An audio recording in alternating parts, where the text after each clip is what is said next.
tal? ¿Cómo está? Qué gusto saludarle. Bienvenido a Visión Académica, que es el programa del Sindicato de Trabajadores Académicos de la Universidad de Guadalajara.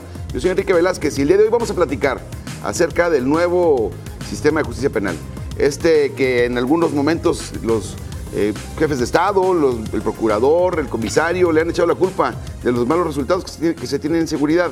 Sin embargo, hay algunas preguntas que nos hemos hecho, que tiene que ver, antes de que entrara el nuevo sistema, no existían estos problemas a los que aducen hoy las autoridades. Ha sido una buena idea cambiar el sistema de justicia penal. Estas exigencias que han hecho los organismos internacionales y particularmente otras naciones para que México pueda adoptar la oralidad en sus juicios, ¿tiene algún beneficio en el mediano o en el largo plazo? Eso lo vamos a platicar el día de hoy y le agradezco la presencia de Víctor Sánchez Orozco, diputado federal y amigo. Bienvenido aquí a Visión Académica. Agradezco mucho la posibilidad que te reúnas con nosotros. Y a mi coconductor aquí, el maestro Alfonso Partida Caballero, que ya nos ha visitado en muchas ocasiones, miembro del Sindicato de Trabajadores Académicos de la Universidad. Y bueno, yo arranco así. Me parece que este asunto de la crítica que ha habido al sistema tiene que ver con la implementación y no con todo el contexto de lo que implica un sistema de justicia oral, en este caso penal. Y bueno, México había tenido muchos problemas, ¿no?, en la impartición de justicia. Digo, si analizamos la Revolución Mexicana, se da, sí, por la desigualdad económica, pero particularmente por la forma como se impartía justicia. Y vimos en principios del siglo, digo ahora, del 2001 a 2008, pues que creció la violencia y que se ha sostenido hasta este 2017, ¿no?, que ahora es el año más violento que ha habido, ¿no? Y eso le quieren echar la culpa al sistema. Y me parece que sí ha funcionado en otros países la oralidad y que algunos países han batallado, como el caso de Chile. Pero ¿qué es lo que tenemos que decir, ustedes que son estudiosos del tema, para que le quede claro a la gente si realmente es la institución la que está fallando o son las personas? Yo creo que, si me permiten la opinión, esta reforma que se dio en el 2008 fue para darle orden, darle transparencia y darle legalidad al proceso penal. Y que no solamente abarcó el proceso penal, sino también fue una reforma de seguridad y de justicia en todo el contexto, porque de lo que se trataba era de cambiar un sistema obsoleto que no funcionaba, en la cual los jueces solamente estaban en el 10% de las audiencias, el 85%, si bien te iba, el 85% de las sentencias eran por motivo de que le habían sacado por cuestiones ilegales por tortura en concreto, y otro de los puntos era también algo que se abusaba de la prisión preventiva. Esto es, se investigaba, primero se detenía para investigar y no como actualmente se hace, que se investiga para detener. Se transformó un sistema en un sistema que le dio esta legalidad en virtud de que se elevó al principio constitucional la investigación penal, el esclarecimiento de los hechos, proteger al inocente, procurar que el culpable no quede impune y que se respete la reparación del daño. Efectivamente, con los principios fundamentales que tú ya señalaste, uno de ellos, que es el debido proceso, el principio de inocencia, el derecho a la defensa técnica, no a simular una defensa, y a ser juzgado en un periodo de aproximadamente 6 meses. Y que antes los juicios pueden durar años. Digo, yo recuerdo un caso que me tocó litigando, en el que a un detenido habían pasado 4 meses y no tenía una declaración preparatoria, fíjate, cuando tenían 48 horas, ¿no? Tú, Víctor, a partir de que fuimos diputados, tú te metiste mucho al tema, en la implementación. Sí, porque igual como habla el maestro Alfonso, yo estoy convencido de que el nuevo sistema es bondadoso, es un sistema que va respetando los derechos humanos, darle igualdad de armas a la defensa y al Ministerio Público, y es un sistema que está buscando priorizar la reparación del daño, como aquí se decía, la publicidad, el que los jueces estén directamente involucrados, no como en el anterior sistema, que haya menos vamos a decir, sigilo en las indagatorias, sino que sea más público. Y en pocas palabras, que el sistema sea eficaz. ¿Dónde estamos parados ahorita? Pues estamos parados en que toda la infraestructura del diseño institucional sigue siendo el anterior. Entonces, en muchas partes de la República, muchas procuradurías o fiscalías de justicia no han hecho las reformas adecuadas, ni han hecho las modificaciones, y entonces ni siquiera de las leyes orgánicas, y en algunas sí se han hecho, pero los modelos de gestión, los modelos de implementación siguen atrasados o siguen en el anterior sistema. Entonces, se quiere implementar un nuevo sistema cuando las prácticas siguen siendo las del anterior sistema. Entonces, hay una serie de vicios enquistados en las mayorías de las fiscalías y procuradurías de justicia, y lo que necesitamos ir haciendo es, de lo que estaremos hablando hoy, maestro Enrique, precisamente de ir modificando todas esos vicios y esos malos diseños institucionales en donde estamos atorados, y por eso nos están viendo los resultados que la sociedad está esperando. Pero entonces falta información, ¿no? O sea, yo creo que uno de los temas más importantes es la capacitación. Por ejemplo, hay confusión en quién es el primer respondiente, por ejemplo. Digo, para ustedes, me refiero en la parte ya en lo operativo, el policía tiene una mala información de quién es el primer respondiente, no se ha hecho la capacitación adecuada, particularmente yo creo que en los cuerpos de policía. Sin embargo, también esto ha permitido que se esté hablando mal del sistema como un todo, que porque deja libre al responsable cuando, yo digo, si la autoridad hiciera bien su trabajo desde el principio, no tendríamos esas reincidencias, ¿verdad? Definitivamente, ¿cómo queremos que las cosas cambien si seguimos haciendo lo mismo? Esta reforma efectivamente traía aparejada una vacatio legis, como le nombran los abogados, o un proceso de ajuste que era de 8 años. Y que cuando se iban a cumplir 8 años no se había hecho absolutamente nada, ¿no? Sí. Entonces dejaron pasar todo este tiempo. De acuerdo con cómo votar las reformas. Y por ese motivo, resulta que estábamos hablando de capacitación cuando debimos de haber hablado de profesionalización. Esto es, crear las instancias educativas o formativas, en este caso, de criminólogos, como lo hicieron en Colombia. En Colombia tuvieron cerca de 3 años un problema verdadero, pero que en la actualidad está funcionando y está funcionando muy bien, siendo el Estado o la nación que más delitos se cometían en ese ínter. Se tuvo que haber habido una transformación total desde infraestructura, desde la forma como se comunicaba, desde la forma de las nuevas tecnologías, la aplicación de una administración para darle certeza y seguridad al manejo que estabas haciendo. En esa circunstancia, pues tanto los gobernadores, los procuradores, pues se hicieron a un lado prácticamente, y solamente cuando ya se les vino el tiempo encima, quisieron apretar el paso, y pues en 6 meses no se puede hacer las cosas. Y la reforma no se hace con dinero, pero también si no tienes dinero no puedes hacer una reforma. Eso ha pasado también, ¿no, Víctor? Sí, efectivamente, pero también decirlo, Enrique, la verdad es que sí hubo bastante recursos. Más de la reforma, por ejemplo, se llevó más de 21,000 millones de pesos, pero muchos de esos recursos en todo el país. Sí, con recursos federales, efectivamente. Sí, y el problema fue que muchos de esos recursos, y Alfonso lo sabe muy bien porque él estuvo también muy de cerca en esa implementación, no se implementaron debidamente. Ahorita hablábamos de un tema importantísimo, la capacitación. Y la capacitación todavía, hablando de todos los operadores, policías preventivos o policías municipales, policías estatales, policías investigadores, ministerios públicos, jueces, todavía hay un gran problema de capacitación, y ahorita, por ejemplo, ves errores gravísimos cometidos por varios operadores porque no se capacitaron debidamente. Debe ser permanente, pero también todo se dejó hasta el último. Las estadísticas nos dicen que los últimos 2 años de la implementación, 2015-2016, el 80% de los recursos se gastaron en esos 2 años. Entonces, ahorita coincidimos en algo que tú señalas muy bien y que tú estuviste también muy cerca de las reformas. Eran de bote pronto cuando se tuvieron 8 años para hacer las cosas. Y tenemos tal fecha para sacarlo, ¿no? Y tenemos que irnos a discusiones muy, muy importantes. Sin embargo, yo siempre creí que era mejor eso, ¿no? O sea, siempre que vienes mal, tienes que cambiar, transformarte, mejorar, agarrar modelos de otros países que han sido modelos exitosos en la procuración de justicia, ¿no?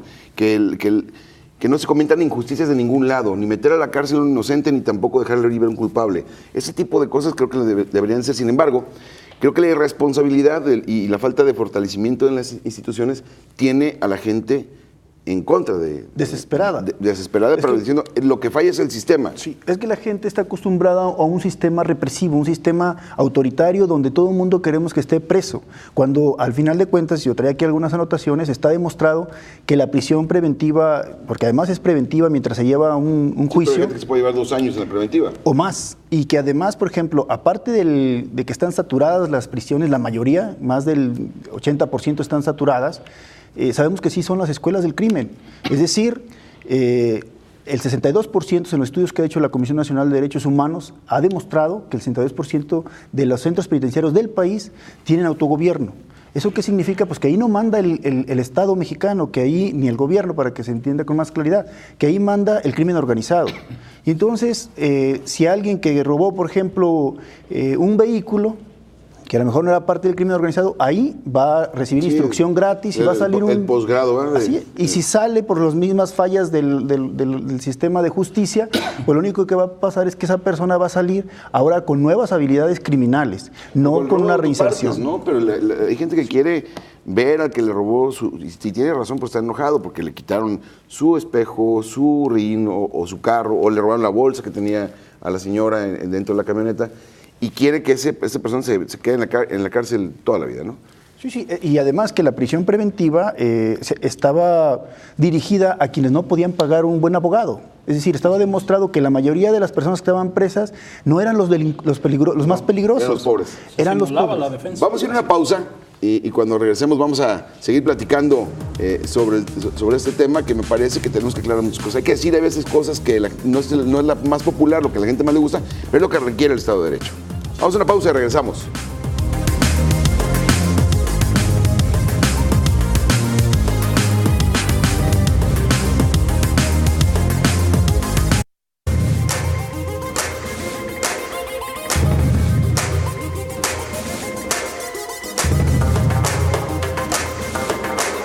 Regresamos a Visión Académica, el programa del Sindicato de Trabajadores Académicos de la Universidad de Guadalajara, en el canal 44.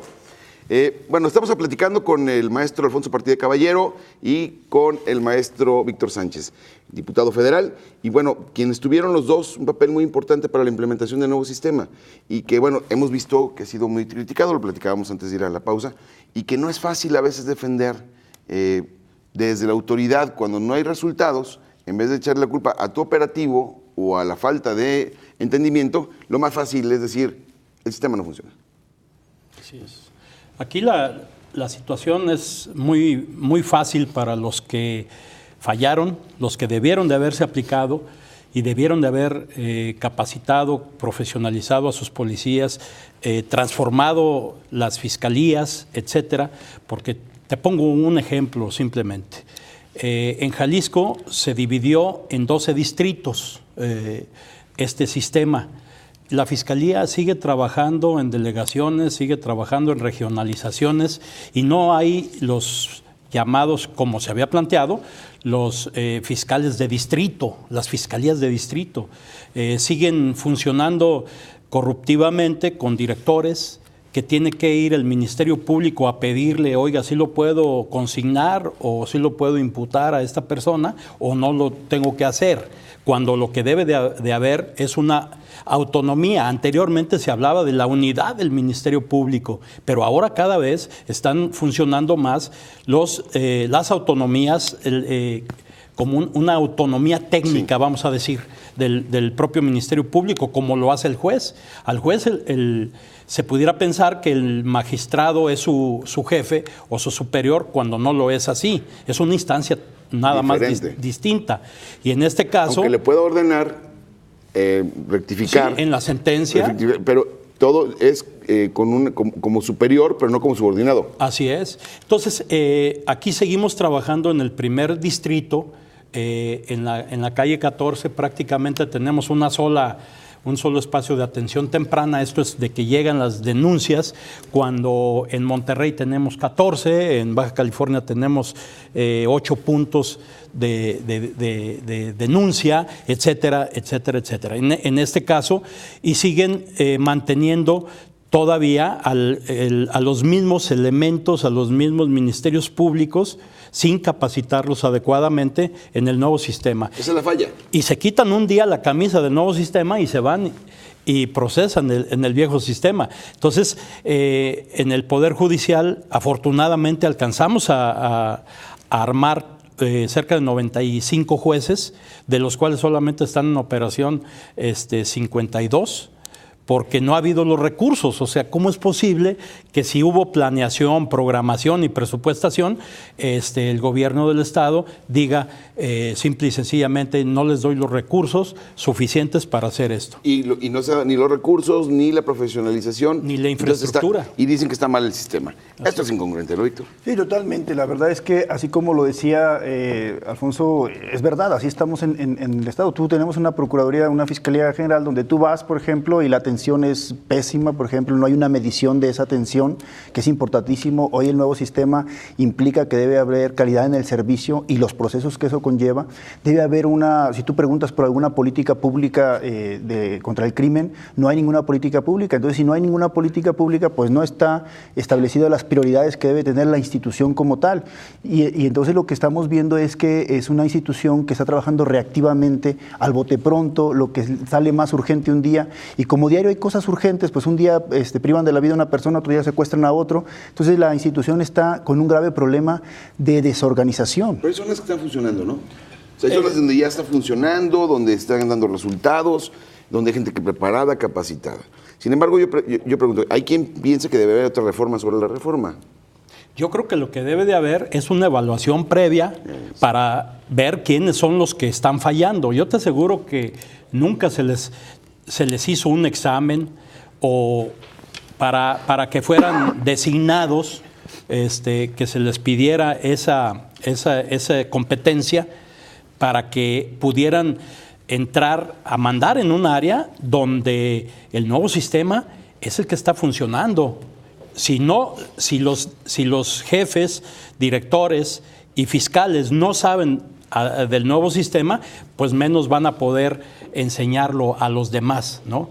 Y esta capacitación tiene que ser a nivel nacional, pero también a nivel internacional. O sea, ¿qué es lo que se tiene que fortalecer? Y lo han dicho los expertos, y la semana pasada salió un estudio que se hizo de una consulta nacional por parte del CIDE, del Instituto de Investigaciones Jurídicas de la UNAM, del INACIPE, varias instituciones, incluso también participó la Cámara de Diputados y la Cámara de Senadores y las diversas instituciones de Procuración y Administración de Justicia de todo el país.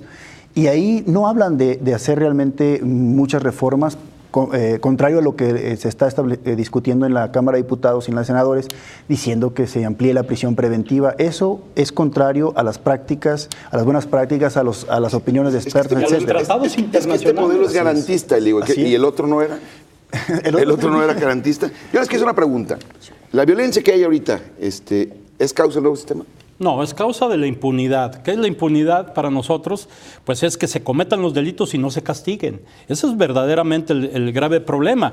Y no podemos entrar en un esquema de esta naturaleza si no se ataca la corrupción que existe, no solamente en el Poder Judicial, sino también en las fiscalías y policías, y en todo el ámbito nacional. Estamos en esa situación, y veamos lo que está sucediendo a nivel nacional. No tenemos Procurador General de la República, no tenemos fiscales anticorrupción y no tenemos fiscal electoral. Entonces, pues hay una verdadera crisis, ya lo decía Víctor, de lo que está sucediendo, una crisis en el Estado de Derecho. ¿Tú crees que sea el nuevo sistema, sí, hacia el nuevo sistema sí hay cosas que hay que ir modificando. Claro, como toda la por ejemplo, las fiscalías autónomas, este tránsito que se debe de dar de la Procuraduría General de la República a la Fiscalía General de la Nación, y al igual en todo el país, esa discusión sí se tiene que dar para que no nada más sea pasar una autonomía por pasar. O sea, se ha concentrado el tema nada más en el perfil que debe de ocuparse, cuando es más profundo esto, cuando se tiene que hablar de algo de lo que también estaba comentando aquí Alfonso, de diseñar los perfiles de puesto, de fortalecer lo que es el servicio civil de carrera. En este mismo estudio y en otros se ha dicho que ninguna corporación de seguridad pública, ni la mayoría de las instituciones de procuración, respetan el escalafón o el servicio civil de carrera. Entonces, si no se fortalece eso, no se puede crear identidad, no se puede profesionalizar servidores públicos, ni se puede tampoco capacitar, porque un día están unos, llega otro procurador o fiscal, y están otros, porque se le ocurre correr a medio mundo, y eso se tiene que fortalecer. ¿Qué se tiene también que fortalecer? La Defensoría Pública. Nosotros propusimos que se creara una Defensoría Pública autónoma, que no dependa del Ejecutivo, porque eso le da fortaleza también. Otra que dicen los expertos es los servicios periciales deben de ser autónomos para que los peritos en este nuevo sistema, que los peritos puedan... Del fiscal, como es en Jalisco. Un fiscal autónomo, pero luego ciencias forenses. Así es. Independiente del fiscal. ¿No sería también un brazo, una forma de perseguir el delito? Esa es una discusión, un debate bastante fuerte. Claro. Por ejemplo, en Colombia, ¿no? Hay que es otra práctica, ¿no? El Instituto de Ciencias Forenses en Jalisco es el único que tiene esa autonomía y no funciona mejor o peor que las demás. O sea, aquí la situación es que ¿qué tanto tiene que ser autónomo? Pues a lo mejor sí, porque no es lo que diga el fiscal o cómo quiere que sean las cosas. Pero debe ser un auxiliar de la fiscalía, ¿no? Para encontrar... Igual que los policías, o sea, también... ocurre en Estados Unidos, ¿no? Sí. Ahora, ¿cuál es lo que hace falta? Yo entiendo tu idea, Víctor, me parece que es incluso adecuado. Que sea un solo organismo nacional que permita el intercambio de bases de datos de inmediato, que no pasa aquí. Aquí, por ejemplo, pueden victimar a una persona en un límite con otro estado, que pasa continuamente, y lo cruzan, así es, o lo cruzan y tienes muchos cadáveres sin identificar por ese mismo problema, porque todo se burocratiza, mandan oficios que duran 6 meses, que no hay, la base de datos incluso que tiene la PGR es muy limitada. Ahí también planteamos un Banco Nacional de Huellas Genéticas, pero esto podría suplirlo, crear un organismo autónomo nacional, incluso para la profesionalización, incluso para la objetividad, la independencia, etcétera. Sí. Es correcto. Y otro de los puntos también que ha estado fallando mucho, y sobre todo en Jalisco más que en otros lugares, ha sido la unidad de medidas cautelares. La unidad de medidas cautelares son las que vigilan que se cumplan esas medidas que el juez les pone a los imputados para que estén presentes en el juicio, para que no todo sea cárcel. Porque ¿de qué caso tiene que los tengamos en una cárcel si pueden estar con un brazalete, si pueden estar en su casa, vigilados por estas unidades de medidas cautelares? Por ejemplo, alguien que haya cometido un asalto estando drogado, pues una medida cautelar será que esté en su casa el fin de semana y que no se drogue, y que pueda ir alguien a checar y tocarle la puerta y verificarlo en ese mismo momento que no se está drogando. O sea, ¿hay más personas en la calle por el nuevo sistema? No. Me refiero que han liberado a personas. No, el nivel de la criminalidad ha ido creciendo y no me digas que el problema que está en las cárceles es un problema del nuevo sistema, porque es un problema... Es un problema desde los 70s. Y todo el Estado que no puede controlar sus cárceles, no puede controlar el crimen en la sociedad. No puedes controlar a los encerrados, menos a los de afuera. O sea, el tema y lo que busca el nuevo sistema no es meter a la cárcel por meter, lo que busca es hacer justicia. Así es. Entonces, si alguien, por ejemplo, tú metes a la cárcel a alguien que en el anterior sistema que se pudo robar con violencia un celular, simplemente integrar una averiguación previa te cuesta más o menos 50,000 pesos. Llegar a una sentencia te cuesta 80,000 pesos y diario te cuesta más de 200 pesos la manutención de la persona que tienes presa. ¿Qué te conviene más? Pues te conviene más que esa persona se vaya con un tema de justicia alternativa, que se haga justicia a la víctima y que se le dé seguimiento con los programas, que haya reparación de daño y que también haga trabajo comunitario. Así es. Y que además les dé seguimiento. Toca un punto neurálgico de este nuevo sistema, que son las soluciones alternas y las formas de terminación anticipada, en las cuales encontramos procedimientos abreviados, encontramos acuerdos reparatorios, encontramos criterios de oportunidad. Yo soy culpable, hice esto. Así puede tener, en vez de estar 15 años en la cárcel, puede estar o algo 2/3 partes. Algo que sucedió en Colombia, algo que sucedió en Colombia, que fueron los procedimientos abreviados en el cual decían, yo puedo dar la información de los que están vendiendo droga, y lo puedo demostrar y lo demuestra, y en México hasta 1/3 de la pena, esto es que el 30% de la pena es en estos casos. ¿Qué caso tiene tener, como tú dices, a alguien que se robó un celular que vale 300 pesos y que pero en este caso... quiere hacer cárcel. Yo me acuerdo que hubo algunas iniciativas cuando fuimos diputados en las que por cualquier asunto querían hasta 8, 10, ¿no? Sí. Lo que pasa es que eso también es parte de una, pues, vamos a 6 años de cárcel para quien moda legislativa. Claro. Eso también tiene que cambiar. El nuevo sistema no va para incrementar penas, sino para hacer justicia a las víctimas. Estamos de acuerdo que el sistema está bien, falta una mejor implementación. Así es. Se nos acabó el tiempo, desafortunadamente, y mi estimado Alfonso, quiero agradecerte que estés aquí en Visión Académica. Víctor, como siempre, muchísimas gracias. Gracias. Y a usted que nos sigue en Visión Académica, nos vemos en la próxima. Yo soy Enrique Velázquez.